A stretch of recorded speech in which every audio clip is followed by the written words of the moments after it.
This is the news in brief from the United Nations.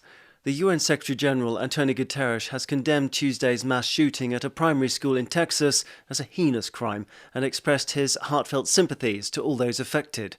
A statement from Mr. Guterres' spokesperson said that the Secretary-General had been deeply shocked and saddened by the killings in the town of Uvalde, and it was particularly heart-wrenching that most victims were children.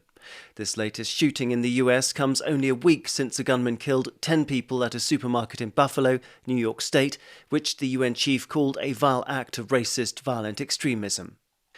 On day 3 of her official visit to China, the UN's top rights official Michelle Bachelet has described holding valuable meetings with President Xi Jinping and other senior officials, the first such visit by a UN rights chief since 2005.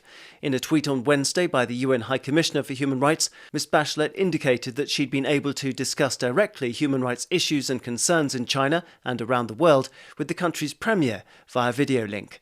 I have been committed to undertaking this visit, the first visit by a UN Human Rights High Commissioner to China in 17 years, because for me it is a priority to engage with the government of China directly on human rights issues, domestic, regional and global, Ms. Bachelet said.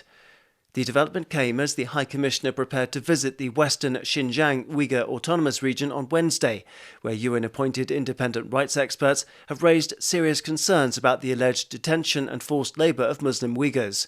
China has denied the allegations over its treatment of the Uyghur minority, hundreds of thousands of whom have been reportedly held in so-called re-education facilities or forcibly transferred to factories in Xinjiang or other Chinese provinces. To Sudan finally, where time is short for the country to reach a solution to its protracted political crisis. The UN Special Representative there has insisted. Addressing the UN Security Council 6 months since a military coup, Volker Perthes said that the crisis facing Sudan is entirely homegrown and can only be resolved by the Sudanese.